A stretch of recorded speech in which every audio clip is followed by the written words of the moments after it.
Baik, selamat pagi, shalom. Pagi hari ini kita akan sama-sama mau mendengarkan satu bagian firman Tuhan yang saya beri tema tentang larangan dan perintah. Tema firman Tuhan hari ini tentang larangan dan perintah. Larangan apa dan perintah apa akan kita lihat nanti. Mari kita baca dalam Matius pasal 8 ayat pertama hingga ayat yang keempat. Matius 8 ayat yang pertama hingga ayat yang keempat, demikian firman Tuhan. Setelah Yesus turun dari bukit, orang banyak berbondong-bondong mengikuti dia. Maka datanglah seorang yang sakit kusta kepadanya, lalu sujud menyembah dia dan berkata, "Tuan, jika Tuan mau, Tuan dapat mentahirkan aku." Lalu Yesus mengulurkan tangannya, menjamah orang itu dan berkata, "Aku mau, jadilah engkau tahir." Seketika itu juga tahirlah orang itu daripada kustanya. Lalu Yesus berkata kepadanya, "Ingatlah, jangan engkau memberitahukan hal ini kepada siapapun, tetapi pergilah, perlihatkanlah dirimu kepada imam dan persembahkanlah persembahan yang diperintahkan Musa sebagai bukti bagi mereka." Nah, demikian jauh pembacaan firman Tuhan bagi kita pada hari ini. Bapak Mama yang kekasih dalam Tuhan, kalau kita melihat teks firman Tuhan yang kita baca hari ini menceritakan tentang seorang kusta yang datang kepada Yesus dan meminta kesembuhan kepada Yesus. Atau dengan kata lain, ini adalah cerita tentang Yesus menyembuhkan seorang yang sakit kusta. Nah, kisah Yesus menyembuhkan seorang yang sakit kusta ini ditulis atau diceritakan juga di dalam kitab Injil Markus dan Injil Lukas. Ada di 3 Injil ditulis kisah ini. Dan kalau kita sudah baca teks ini, kita bisa melihat bahwa teks ini menceritakan tentang bagaimana si kusta itu datang kepada Yesus dan memohon kepada Yesus untuk Yesus dapat menyembuhkannya. Si kusta ini berserah pada kehendak Yesus dan dia berkata bahwa jika Tuhan mau, Tuhan dapat mentahirkan aku. Ini ada sikap berserah kepada kehendak bahwa kalau Yesus berkenan menyembuhkan, maka Yesus akan menyembuhkan dia. Dan kalau kita lihat di dalam teks selanjutnya, dalam ayat pertama sampai ayat yang ketiga, di situ tertulis jelas bahwa Yesus akhirnya berkenan untuk menyembuhkan si kusta itu. Dan seketika itu juga semula si kusta ini dari sakitnya. Tapi yang menarik setelah kisah penyembuhan ini adalah bahwa setelah si kusta ini atau orang yang sakit kusta ini sembuh, Yesus lalu berkata-kata kepada dia. Mari kita perhatikan pada ayat yang keempat. Lalu Yesus berkata kepadanya, "Ingatlah, jangan engkau memberitahukan hal ini kepada siapapun, tetapi pergilah, perlihatkanlah dirimu kepada imam dan persembahkanlah persembahan yang diperintahkan Musa sebagai bukti bagi mereka." Di dalam kata-kata Yesus ini sendiri kita melihat ada larangan dan ada perintah yang Yesus berikan bagi si kusta ini. Dan karena itu pada hari ini kita akan melihat larangan dan perintah apa yang Yesus berikan bagi si kusta ini. Dan ini juga bisa menjadi penerapan bagi kita dalam kehidupan pada masa kini. Yang pertama yang kita mau lihat adalah larangan bagi si kusta. Saudara, tadi dikatakan bahwa setelah si kusta mengalami kesembuhan, Yesus lalu memberikan larangan kepadanya. Di dalam ayat yang keempat dikatakan, lalu Yesus berkata kepadanya, "Ingatlah, jangan engkau memberitahukan hal ini kepada siapapun." Ini larangan yang Yesus berikan. Kalau bahasa Kupang bilang, "Lu jangan kasih tahu ini nih pada siapapun, lu jangan kasih siapa-siapa ya gitu." Nah, larangan ini bahkan Markus mencatat bahwa larangan ini, peringatan ini diberikan dengan begitu keras. Markus pasal 1 ayat 43 hingga 44. Segera ia menyuruh orang itu pergi dengan peringatan keras. "Ingatlah, janganlah engkau memberitahukan apa-apa tentang hal ini kepada siapapun." Ini peringatan keras. Ini peringatan yang diberikan kepada si kusta ini agar jangan memberitahukan kesembuhannya itu kepada siapapun. Nah, larangan seperti ini biasanya sering terjadi. Di dalam Matius pasal 9 ayat 30 itu dikatakan, jagalah supaya jangan seorang pun mengetahuinya. Ya, ini larangan yang Yesus lakukan ketika Yesus menyembuhkan seorang yang buta. Kemudian Yesus berpesan bahwa jagalah supaya jangan seorang pun mengetahui hal ini. Di dalam Markus 5 ayat 41 hingga 43 dikatakan, lalu dipegangnya tangan anak itu, katanya, talitakum, yang berarti, hai anak, aku berkata kepadamu, bangunlah. Seketika itu juga anak itu bangkit berdiri dan berjalan, sebab umurnya sudah 12 tahun. Semua orang yang hadir sangat takjub. Dengan sangat ia berpesan kepada mereka supaya jangan seorang pun mengetahui hal itu. Jadi Yesus pesan jangan seorang pun mengetahui hal itu. Markus pasal 7 ayat 34 hingga 36. Kemudian sambil menengadah ke langit, Yesus menarik napas dan berkata kepadanya, Efata, artinya terbukalah. Maka terbukalah telinga orang itu, dan seketika itu terlepas pulalah pengikat lidahnya. Lalu ia berkata-kata dengan baik. Yesus berpesan kepada orang yang ada di situ supaya jangan menceritakannya kepada siapapun. Ya, jadi ada beberapa kasus di mana ketika Yesus melakukan mujizat dengan membuat yang sakit itu menjadi sembuh, Yesus melarang untuk jangan memberitahukannya. Pertanyaannya, mengapa Yesus melarang orang itu, si kusta itu, untuk tidak memberitahukan hal ini kepada orang lain? Nah, untuk bagian ini maka ada bermacam-macam tafsiran untuk ini. Yang pertama, ada yang menafsirkan bahwa orang ini dilarang hanya sampai ia menuju kepada imam-imam. Artinya bahwa Yesus suruh bahwa jangan memberitahukan hal ini kepada siapapun. Dia harus pergi terlebih dahulu kepada imam-imam dan jangan memberitahukan hal ini kepada siapapun dulu sebelum dia sampai kepada imam-imam. Jadi artinya bahwa Yesus mau katakan pada si kusta itu, jangan tunda untuk menunjukkan dirimu kepada imam-imam.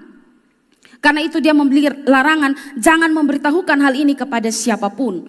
Terlebih dahulu harus kepada imam. Itu tafsiran yang pertama. Tapi ada juga yang menafsirkan bahwa Yesus tahu bahwa kalau orang banyak tahu ia bisa melakukan mujizat, maka mereka akan menjadikannya raja atas mereka. Ya, karena itu Yesus melarang supaya hal itu tidak terjadi. Kita tahu kisah di dalam Yohanes pasal 6 ya, yang setelah Yesus selesai membuat mujizat yang besar, memberi makan 5.000 orang dengan 5 roti dan 2 ekor ikan, lalu banyak orang berbondong-bondong mau datang kepada Yesus. Mereka mau menjadikan Yesus sebagai raja atas mereka secara jasmani, dan Yesus yang tahu, Yesus kemudian menghindar. Nah, Yesus berpikir, Yesus tahu bahwa kalau orang-orang tahu Yesus bisa melakukan mujizat, mereka akan datang membawa dia menjadi raja atas mereka. Dan karena itu Yesus melarang si kusta yang sudah sembuh ini untuk memberitahukan hal itu kepada orang banyak.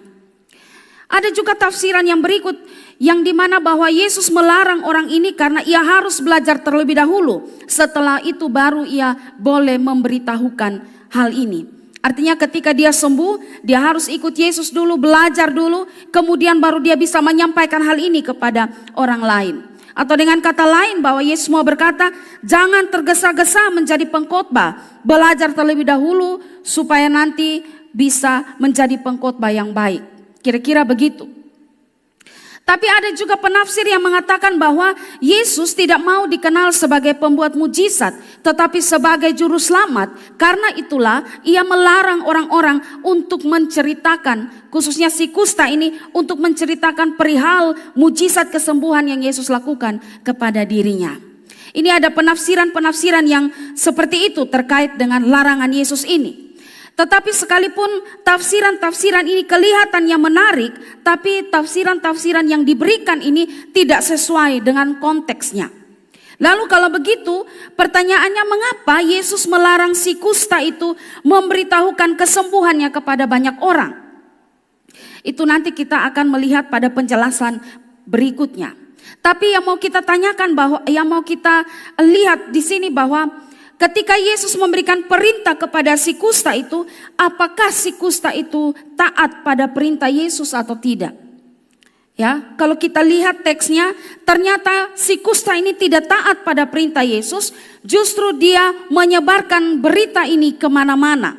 Markus 1 ayat 45, tetapi orang itu pergi memberitahukan peristiwa itu dan menyebarkannya kemana-mana. Dia tidak taat pada apa yang Yesus perintahkan, dia sebarkan berita ini kemana-mana. Dan akibat dari dia menyampaikan berita ini adalah pertama, pelayanan Yesus itu menjadi terhalang. Markus 1 ayat 45, tetapi orang itu pergi memberitakan peristiwa itu dan menyebarkannya kemana-mana sehingga Yesus tidak dapat lagi terang-terangan masuk ke dalam kota. Ia tinggal di luar di tempat-tempat yang sepi, namun orang terus juga datang kepadanya dari segala penjuru. Pelayanan Yesus menjadi terhalang. Sebenarnya kalau kita pikir-pikir bahwa apa yang dilakukan oleh si kusta ini sebenarnya baik. Tetapi yang dilakukan si kusta ini baik, tetapi ini bertentangan dengan firman Tuhan, ini bertentangan dengan perintah Tuhan, karena itu justru pada akhirnya menjadi penghalang bagi pelayanan Yesus. Yesus tidak lagi secara terang-terangan dapat masuk ke kota dan melayani karena banyak orang yang datang mau minta untuk Yesus sembuhkan dari sakit mereka.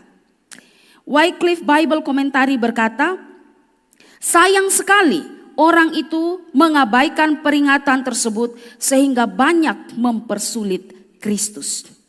Ini akibat dari dia tidak taat pada peringatan Tuhan. Yang berikut bahwa selain bahwa pelayanan Yesus mengalami penghalang atau ada gangguan, yang berikut adalah bahwa banyak orang yang datang kepada Yesus untuk disembuhkan walaupun masih ada orang yang datang untuk mendengarkan firman Tuhan. Jadi karena efek dari berita ini banyak orang yang datang kepada Yesus untuk minta Yesus menyembuhkan dia. Walaupun ada juga orang yang datang karena memang benar mau dengar firman Tuhan dan mau belajar firman Tuhan. Lukas pasal 5 ayat yang ke-15. Tetapi kabar tentang Yesus makin jauh tersiar dan datanglah orang banyak berbondong-bondong kepadanya untuk mendengar dia dan untuk disembuhkan dari penyakit mereka.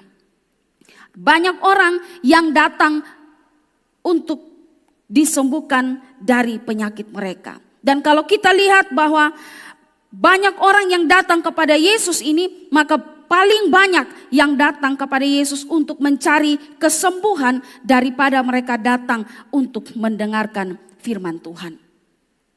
Lalu apa reaksi Yesus ketika banyak orang yang datang kepadanya untuk mencari kesembuhan itu?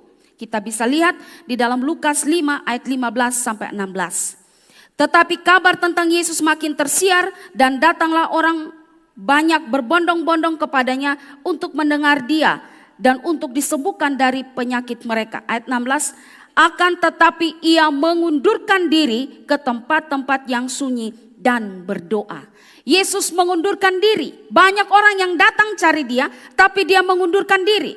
Di sini Yesus nampak dengan sengaja menghindar dari orang-orang banyak ini yang datang untuk mencari Yesus supaya disembuhkan.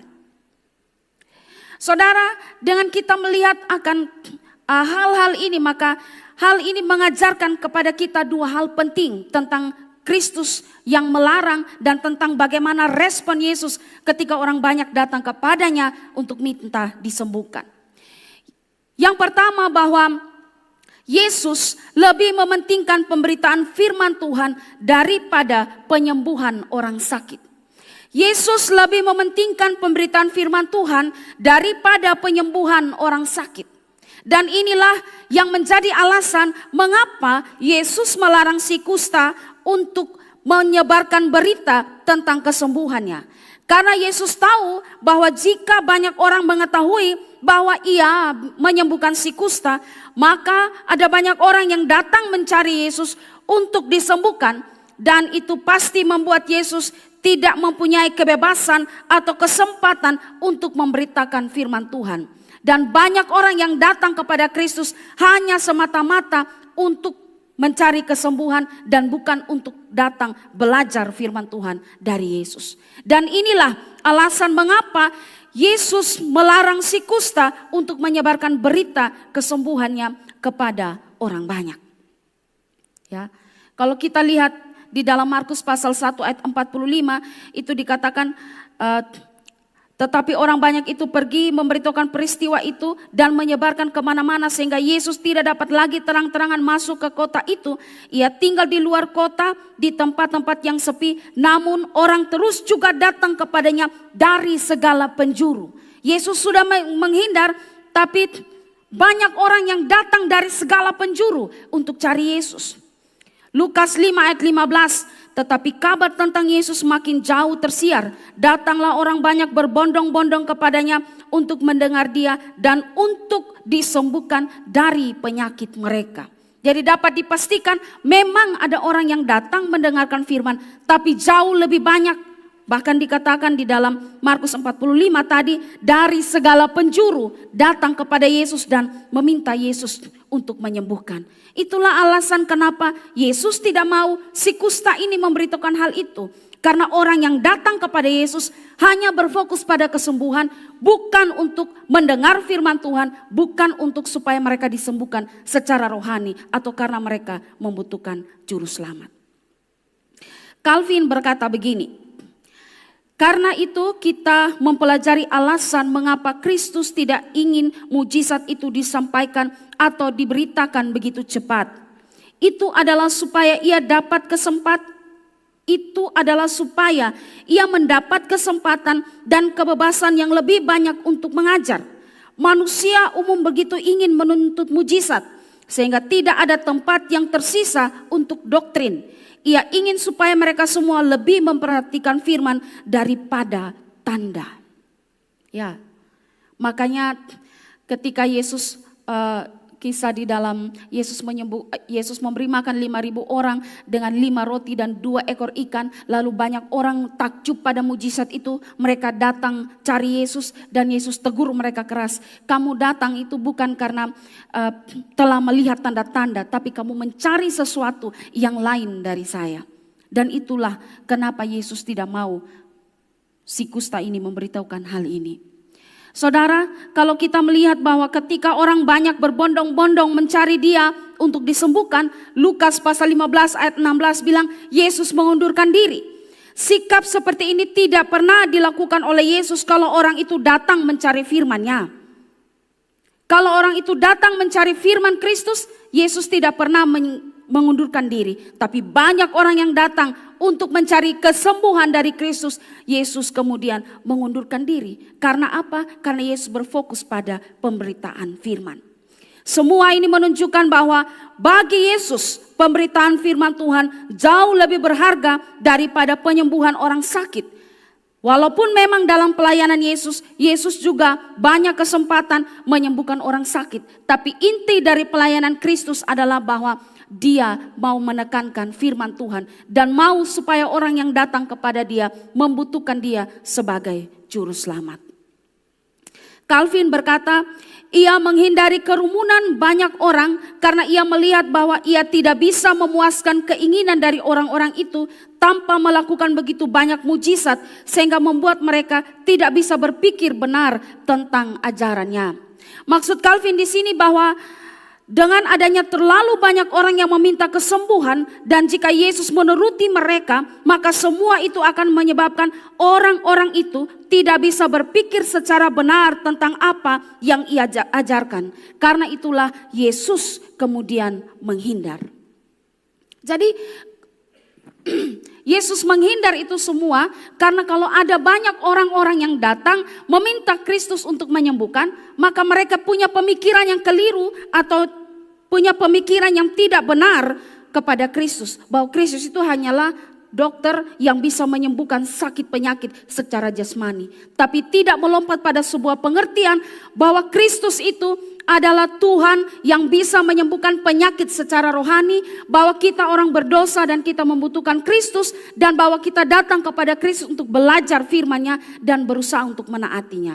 Itu yang Kristus tidak inginkan untuk terjadi kepada orang banyak, sehingga ia melarang si kusta itu untuk memberitahukan hal ini. Saudara, sikap Yesus ini jelas berbeda pada kebanyakan kita saat ini. Sikap Yesus ini jelas berbeda dengan kebanyakan KKR saat ini yang lebih banyak menonjolkan mujizat kesembuhan daripada pemberitaan firman Tuhan. Bahkan kadang-kadang firman Tuhan hanya dianggap sekedar pengantar pada sebuah kesembuhan. Jadi tema KKR kesembuhan ilahi. Lalu firman Tuhan hanya pengantar untuk satu pertunjukan kesembuhan ilahi yang ditunjukkan pada KKR tersebut. Ini sikap ini berbeda dengan sikap Yesus. Dan ini semua sikap yang salah. Jika Yesus sendiri yang adalah sumber kesembuhan itu lebih mementingkan firman Tuhan daripada kesembuhan, lalu mengapa ada banyak hamba Tuhan yang lebih mengutamakan kesembuhan daripada firman Tuhan? Kalau Kristus yang adalah sumber mujizat itu, sumber kesembuhan itu lebih menekankan firman Tuhan, lalu mengapa ada banyak hamba Tuhan yang hanya menekankan tentang kesembuhan ilahi?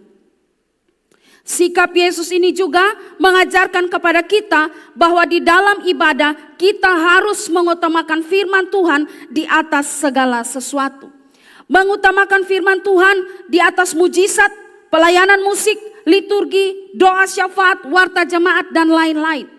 Semua yang saya sebutkan itu penting, tapi kiranya itu tidak bisa atau tidak boleh ditekankan lebih tinggi daripada firman Tuhan. Ya, jangan pernah mengabaikan firman Tuhan, karena itu lebih ditekankan. Ini juga berarti bahwa kalau mau mencari gereja untuk berbakti, janganlah cari gereja yang bagus dalam hal musik, liturgi, penyembahan, dan sebagainya. Tapi carilah gereja yang menekankan firman Tuhan, yang mengajarkan firman Tuhan. Sehingga kalau kita yang adalah orang Kristen sejak lahir, supaya pengertian firman Tuhan kita juga semakin bertambah. Banyak kita lebih, ya dulu-dulu, sekarang Pak Esra lebih banyak keluar. Kalau Pak Esra yang khotbah biasanya khotbah lama. Dulu-dulu sebelum Pak Esra punya jadwal pelayanan yang padat keluar kota, biasanya kalau beliau khotbah, kita duduk ini sampai pantat kram karena khotbah lama. Lalu ada yang bilang, saya tidak suka itu gereja karena khotbahnya lama. Apa kok firman Tuhan lama sekali? Ya, banyak begitu kami dengar. Bahkan ada yang tidak senang di sini lalu kemudian cari gereja yang punya penyembahannya benar. Ya, itu pemikiran masing-masing. Tapi harus diingat bahwa carilah gereja yang bisa membuat saudara bertumbuh dalam pengenalan akan Tuhan, bertumbuh dalam pengenalan akan firman Tuhan. Karena Kristus dalam pelayanannya, dia begitu menekankan tentang firman Tuhan. Yang berikut, fakta yang berikut yang bisa kita belajar dari hal ini bahwa Yesus tidak selalu menyembuhkan orang yang sakit yang datang kepadanya. Yesus tidak selalu menyembuhkan orang sakit yang datang kepadanya. Saudara, bahwa ketika banyak orang berbondong-bondong datang untuk disembuhkan, tetapi Yesus justru mengundurkan diri, dan ini menunjukkan bahwa Yesus tidak selalu mau menyembuhkan orang sakit yang datang kepadanya. Ini perlu diperhatikan karena ada banyak orang yang percaya bahwa Yesus selalu mau menyembuhkan semua orang sakit. Orang-orang karismatik sering mengutip ayat-ayat untuk membenarkan pemikiran mereka tentang Yesus mau menyembuhkan siapa saja. Mari kita lihat Matius 12 ayat 15b. Banyak orang mengikuti Yesus dan ia menyembuhkan mereka semua. Yesus sembuhkan mereka semua. Matius 14 ayat 36. Mereka memohon supaya diperkenankan menjamah jumbai jubahnya, dan semua orang yang menjamahnya menjadi sembuh. Semua orang yang menjamahnya menjadi sembuh. Matius 15 ayat 30. Kemudian orang banyak berbondong-bondong datang kepadanya, membawa orang lumpuh, orang timpang, orang buta, orang bisu, dan banyak lagi yang lain. Lalu meletakkan mereka pada kaki Yesus dan Ia menyembuhkan mereka semua. Nah, ayat-ayat ini lalu kemudian disimpulkan, ayat-ayat yang mereka pakai ini kemudian mereka berkesimpulan bahwa Yesus selalu mau menyembuhkan semua orang sakit. Dan karena itu orang Kristen harus sembuh dari penyakitnya. Saudara, ini penafsiran yang jelas salah. Mereka hanya melihat ayat-ayat ini dan mereka lupa melihat ayat-ayat yang lain. Mereka hanya melihat ayat-ayat ini yang mana Yesus mau menyembuhkan orang sakit.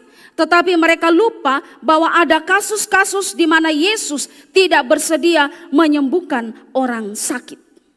Mari kita lihat ya. Contohnya misalnya di dalam Lukas pasal 15 ayat Lukas pasal 5 ayat 15 dan 16 yang kita baca tadi. Bahwa ketika banyak orang yang sakit datang kepada Yesus, Yesus kemudian memilih untuk menghindar, menyingkir, dengan sengaja menyingkir. Artinya bahwa Yesus tidak mau menyembuhkan itu. Contoh berikut adalah tentang Rasul Paulus. Siapa yang tidak kenal Rasul Paulus? Paulus seorang rasul yang hebat. Dia pelayan Tuhan yang sejati, penginjilannya luar biasa, tetapi ia sendiri tidak disembuhkan dari duri di dalam dagingnya. Ya, di dalam 2 Korintus 12 ayat 7 sampai 9. Dan supaya aku jangan meninggikan diri karena pernyataan-pernyataan yang luar biasa itu, maka aku diberi suatu duri di dalam dagingku, yaitu suatu utusan iblis untuk mengocoh aku. Supaya aku jangan meninggikan diri.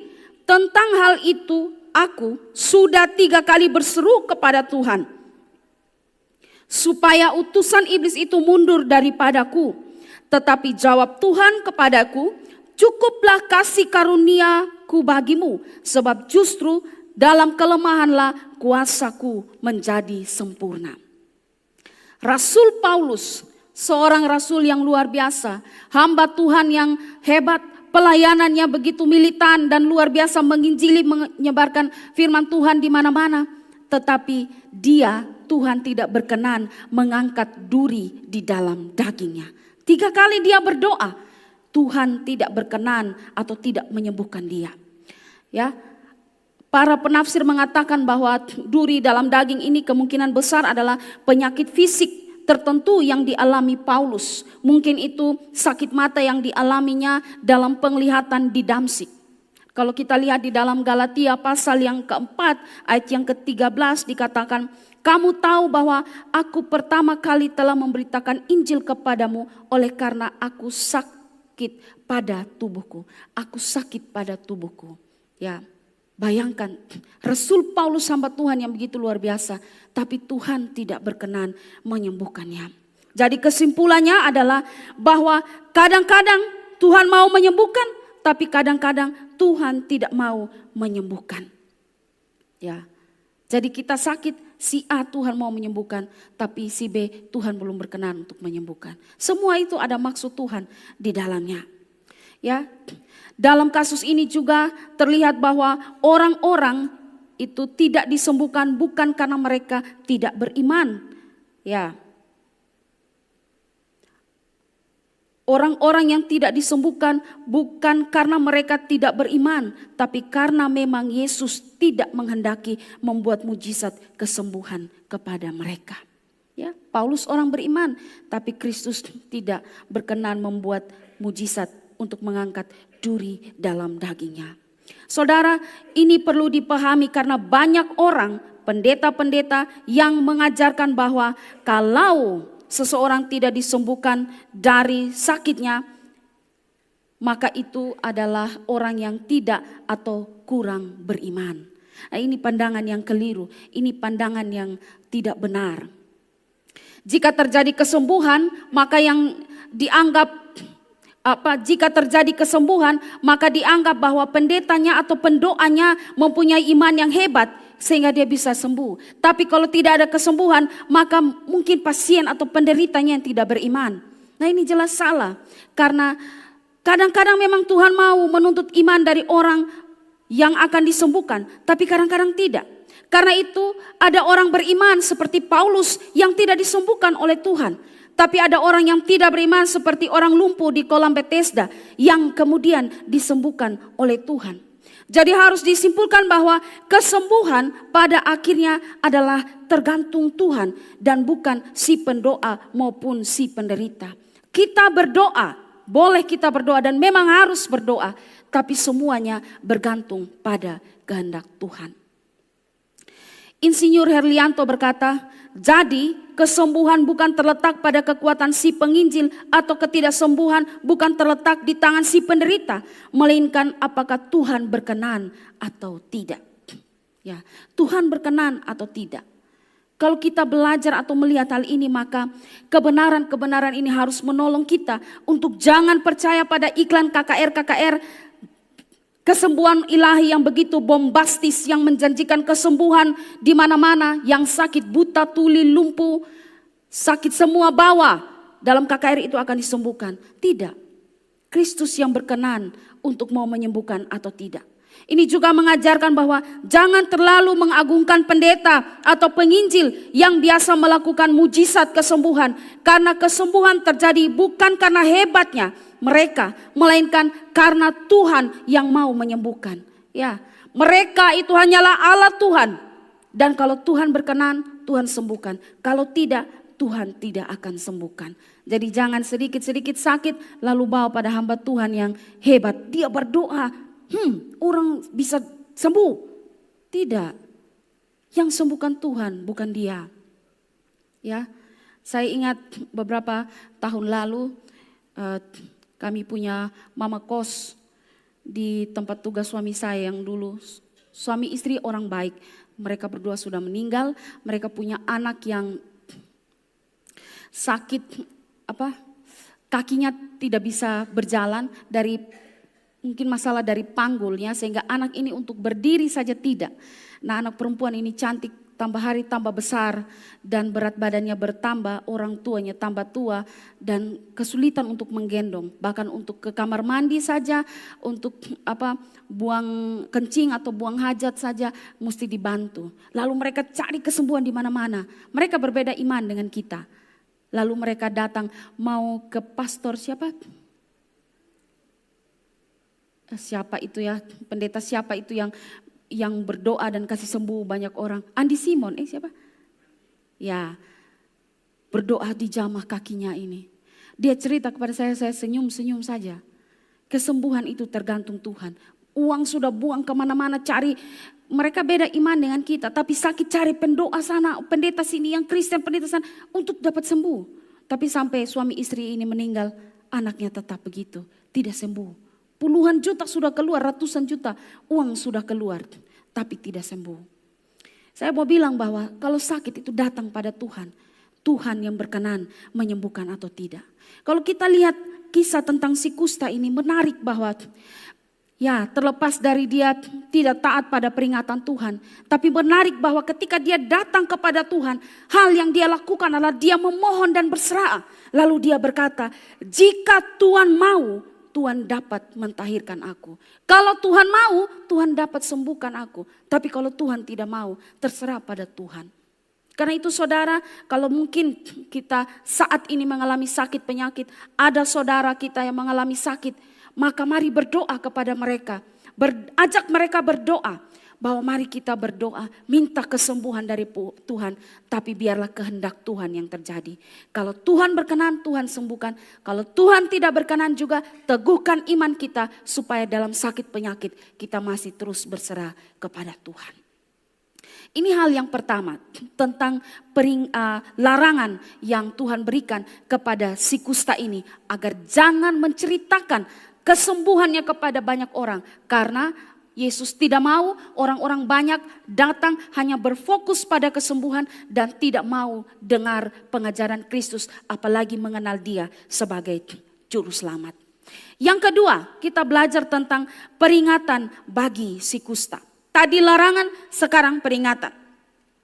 Saudara, selain larangan pada si kusta, Yesus pun memberikan peringatan pada si kusta. Kita lihat ayat yang keempat lagi, dikatakan, pergilah, perlihatkanlah dirimu kepada imam dan persembahkanlah persembahan yang diperintahkan Musa sebagai bukti bagi mereka. Ada peringatan, pergilah perlihatkanlah dirimu kepada imam dan persembahkanlah persembahan yang diperintahkan Musa sebagai bukti bagi mereka. Nah, hal yang sama ia perintahkan juga kepada 10 orang kusta yang ia sembuhkan. Di dalam Lukas pasal 17 ayat 14 dikatakan, lalu ia memandang mereka dan berkata, pergilah perlihatkanlah dirimu kepada imam-imam. Pertanyaannya, mengapa Yesus memerintahkan mereka pergi memperlihatkan diri kepada imam-imam? Saudara, Yesus memerintahkan untuk memberitakan diri atau memperlihatkan diri kepada imam-imam karena memang dalam hukum Taurat aturannya demikian, bahwa jika seorang mengaku sudah sembuh dari kustanya, maka imam harus memeriksanya dan baru memberikan pernyataan dia sudah sembuh atau belum. Jadi imam ini yang menjadi penentu seorang ini sudah sembuh kusta atau belum. Biar dia bilang sudah sembuh, tapi kalau dia perlihatkan diri pada imam-imam dan imam-imam bilang tidak, maka dia belum dinyatakan diri sembuh. Imamat pasal 14 ayat 2 hingga ayat yang ketiga bilang begini. Inilah yang harus menjadi hukum tentang orang yang sakit kusta pada hari pentahirannya. Ia harus dibawa kepada imam dan imam harus pergi keluar perkemahan. Kalau menurut pemeriksaan imam, penyakit kusta itu telah sembuh daripadanya. Ya, jadi imam, orang yang sakit dibawa kepada imam dan imam harus melakukan pemeriksaan. Itu aturan pada waktu dulu. Ya, dan selain imam harus memberikan atau melakukan pemeriksaan dan menyatakan bahwa dia sudah sembuh atau belum, karena ada aturan-aturan tentang persembahan yang harus seseorang berikan kepada Tuhan sebagai bagian dari dia sudah sembuh dari sakitnya. Dan itu kita bisa lihat di dalam Imamat pasal 14. Ya, kita bisa baca di situ ada aturan persembahan yang harus diberikan. Nah, saudara, di sini terlihat bahwa Yesus sangat menghormati dan menaati hukum Taurat atau firman Tuhan dalam Perjanjian Lama. Dan ia mau mengajarkan kepada si kusta ini untuk menaati hal tersebut. Ia tidak mau kalau kesembuhan yang ia berikan lantas membuat orang mengabaikan aturan-aturan yang ditetapkan di dalam kitab suci. Memang bahwa sejak kematian Kristus, Imamat pasal 13 sampai 14 tidak berlaku lagi dan itu tidak perlu dilakukan. Tetapi itu hanya berhubungan sebagai seremonial, upacara seremonial saja ya. Di dalam Efesus pasal 2 ayat yang ke-15 dikatakan, sebab dengan matinya sebagai manusia ia telah membatalkan hukum Taurat dengan segala perintah dan ketentuannya. Jadi setelah Kristus mati, Imamat pasal 13 dan 14 itu tidak dilakukan lagi. Ya, tetapi kenapa Yesus perintahkan si kusta itu untuk perlihatkan diri pada imam-imam dan ada aturan di situ yang berlaku, itu dilakukan karena sebelum Kristus disalibkan. Sehingga Kristus tetap menaati hukum yang berlaku pada saat ini. Ya, di sini kita dapati sesuatu hal yang baik dari Yesus bahwa bukan saja ia sendiri yang taat pada aturan hukum Taurat, ia juga mau dan memerintahkan agar orang lain juga menaati hukum Taurat pada saat itu.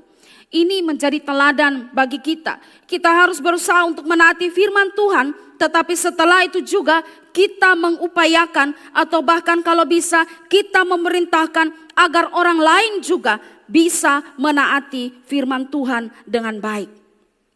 Kita menaati firman Tuhan, maka kita juga harus bisa memastikan, mendorong, memperingati agar anak, agar suami, agar istri, orang tua, kakak adik, teman, pacar, tetangga dan sebagainya untuk mereka juga hidup di dalam firman Tuhan. Ya. Karena ada banyak kasus di mana orang tua adalah orang yang taat kepada Tuhan, tapi banyak anak-anaknya hidup di dalam dosa, bahkan hidup secara brengsek karena tidak hidup dengan firman Tuhan. Kita lihat Imam Eli dan anak-anaknya, Hofni dan Pinehas. Imam Eli seorang yang takut Tuhan, tapi bagaimana kehidupan anak-anaknya? Kita lihat juga Samuel. Dia takut Tuhan, tapi lihat juga kehidupan anak-anaknya. Ya, 1 Samuel 8 ayat 1 dan ayat yang ketiga. Setelah Samuel menjadi tua, diangkatnya lah anak-anaknya laki-laki menjadi hakim atas orang Israel. Tetapi anak-anak itu tidak hidup seperti ayahnya. Orang tua hidup takut Tuhan, tapi anak-anak tidak demikian. Saya pikir-pikir juga banyak sekarang anak-anak yang demikian. Ada banyak anak majelis, ada banyak anak hamba Tuhan, ada banyak anak pendeta yang hidup tidak melakukan firman Tuhan. Menjadi pengedar narkoba, menjadi pemakai narkoba, hidup di dalam berbagai kejahatan-kejahatan. Sekalipun orang tuanya melayani Tuhan. Ya, saya waktu tahun 2019 ketika kami melakukan pembinaan untuk pentabisan kependetaan, lalu kami dibagi satu surat atau pertanyaan secara rahasia, dan salah satu pertanyaan itu adalah, apa ketakutan terbesar kamu dalam hidup? Lalu saya jawab begini, ketakutan saya adalah saya tidak menjadi pelayan yang baik, tapi saya tidak menjadi ibu dan istri yang baik. Karena saya tahu bahwa ketika banyak orang tua sibuk melayani Tuhan, mengabaikan anak-anak, sehingga banyak anak pendeta, anak hamba Tuhan hancur. Karena itu, saya sampai detik ini saudara, Bapak Mama, saya berdoa supaya Tuhan menjaga anak-anak saya. Supaya kalau saya hidup dalam Tuhan, anak-anak saya demikian. Ya, karena memang ini terjadi. Ya, ada banyak suami yang taat kepada Tuhan, tapi istri tidak. Ada banyak istri yang taat kepada Tuhan, tapi suami tidak. Ada banyak anak-anak yang taat kepada Tuhan, tapi orang tua tidak. Ada pacar yang taat pada Tuhan, tapi calon pasangannya tidak. Ya, jikalau ada kenyataan seperti ini yang sedang kita hadapi, pertanyaannya, apakah kita berusaha agar mereka, orang-orang yang kita kasihi itu hidup dalam ketaatan firman atau tidak? Atau malah kita cuek, bahkan mendukung mereka dalam ketidaktaatan mereka kepada firman Tuhan? Kalau ada, bawa mereka untuk mengenal firman Tuhan. Saudara, kiranya tindakan Yesus ini boleh mengajarkan kepada kita bahwa kita perlu berupaya agar anak, agar orang tua, agar suami, agar istri, agar kakak, adik, teman, pacar kita pun boleh menaati firman Tuhan. Boleh percaya kepada Yesus Kristus sebagai Tuhan dan Juru Selamat.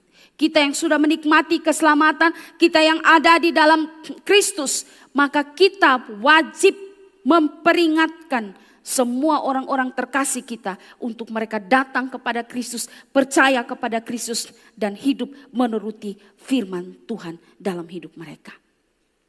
Rasul Yohanes menulis di dalam 2 Yohanes pasal 4 berkata, aku sangat bersukacita bahwa aku mendapati bahwa separuh dari anak-anakmu hidup dalam kebenaran sesuai dengan perintah yang telah kita terima dari Bapa. 3 Yohanes pasal 4 berikut, bagiku tidak ada sukacita yang lebih besar daripada mendengar bahwa anak-anakku hidup dalam kebenaran. Ini ayat yang saya baca ini, saya pernah sharing dengan Bapak Nathan. Ya, sedikit kesaksiannya. Bapak Nathan bilang, kakak, saya ini kasih sekolah saya punya anak. Kalau Tuhan kasih berkat mereka menjadi orang yang hebat, itu sungguh luar biasa. Tapi tidak pun juga tidak apa-apa. Tapi saya akan bersuka cita kalau saya melihat dan bahkan kalau saya sampai mati saya tahu dengan pasti bahwa anak-anak saya hidup dalam kebenaran. Ini harapan yang menurut saya luar biasa, bukan? Banyak kita orang tua berharap anak-anak kita jadi kepala dinas, jadi dokter, jadi polisi, jadi begini. Tapi Bapak Nathan punya harapan itu menurut saya sederhana tapi itu berharga. Dia hanya ingin anak-anaknya hidup dalam kebenaran. Kiranya kita orang tua juga, saya sebagai orang tua, bapak mama yang punya anak, Mari kita juga berharap begini, kiranya anak-anakku hidup dalam kebenaran. Kalau mau begitu, caranya adalah didik mereka, ajar mereka, beritakan firman, ceritakan tentang Kristus kepada mereka, supaya mereka juga hidup dalam kebenaran. Saudara, apakah saudara pun rindu agar orang lain hidup dalam kebenaran? Ceritakanlah Kristus kepada mereka. Saudara yang terkasih, inilah larangan dan perintah yang dimaksudkan.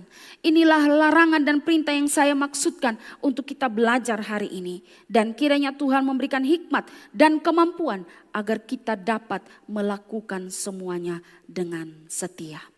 Tuhan Yesus memberkati. Amin. Mari kita berdoa. Kami bersyukur kepada Tuhan untuk firman Tuhan yang sederhana dan singkat hari ini. Terima kasih sekali lagi Tuhan, kami belajar tentang peringatan, tentang larangan Tuhan.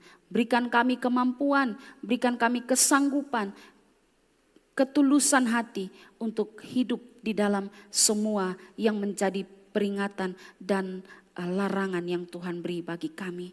Terima kasih Tuhan, di dalam nama Tuhan Yesus Kristus kami berdoa. Amin.